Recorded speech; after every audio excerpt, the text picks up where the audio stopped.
অনেক বন্ধুরা, সকালবেলায় আজকে চলে এলাম। বানাবো কি বলো তো? এই যে ময়দা মেখে নিচ্ছি। আজকে বানাবো পরোটা। পরোটার সঙ্গে কি দিয়ে খাবো? এই হচ্ছে আলুর তরকারি বানাবো ডাল দিয়ে। পরোটা হয়ে একদম ছেঁড়া পরোটা বানাবো, দোকানের স্বাদের মতো। সেটাই আজকে তোমাদের সঙ্গে দেখো। এই যে সব সমান করে লেচি কেটে নিয়েছি, এখন বেলবো সেটাই।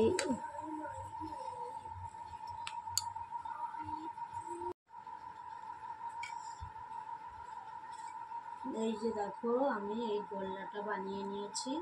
এখন এইটা আমি বেলে নেব। আমি এই আটা ছড়িয়ে নিলাম। বন্ধ কর।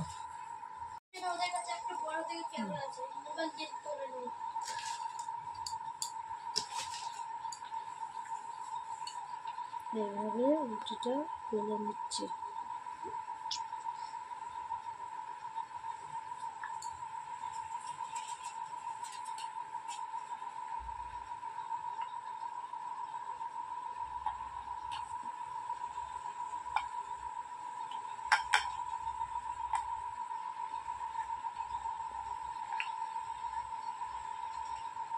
সুন্দরভাবে সব লেচিগুলো কেটে নিয়েছি, দিয়ে এইভাবে রেখে দিয়েছি জিলিপির মতো। এখন এইগুলো বেলবো আর ভাজবো। এবার একটুখানি তেল দিয়ে দিলাম চাটুতে। তেলটা ভালো করে মাখিয়ে নিচ্ছি চাটুটায়। এই যে এই একটা লেচি নিয়ে নিচ্ছি। এই যে লেচিটা নিয়ে নিচ্ছি। এবার এই দেখো বেলে নিয়েছি। এবার কড়াই বসিয়ে দিলাম উনুনে। এই দেখো কড়াইতে বসিয়ে দিয়েছি পরোটাটা। দেখো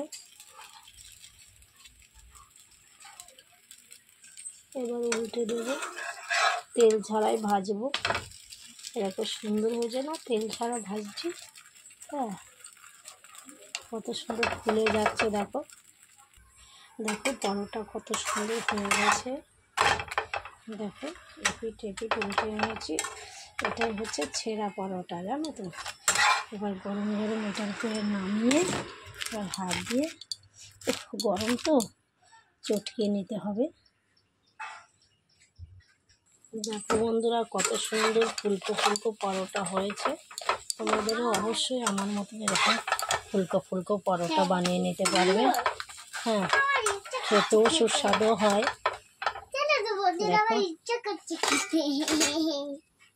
পরোটা হয়ে গেছে। এবার দিয়ে দেবো আলুর তরকারিটা করে নেবো।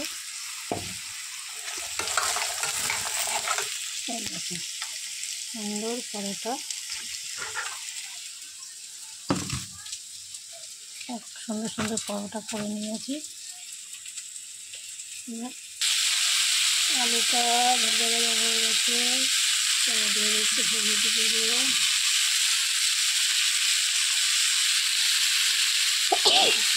দিয়ে দিচ্ছি জিরে গুঁড়ো, দিয়ে দিচ্ছি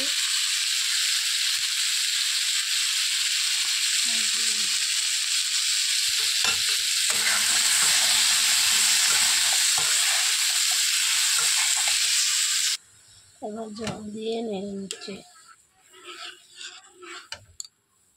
তরকারিটা হয়ে গেছে। আর এই যে কি হলো,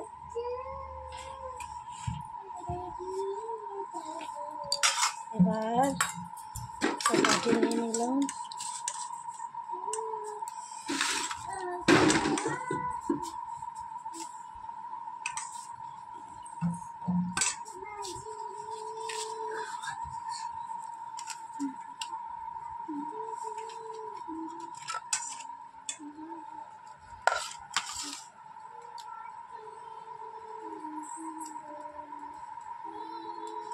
দেখো খাচ্ছি কেমন হয়েছে।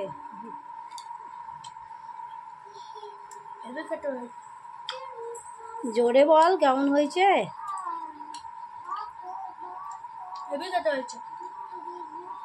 টাটা।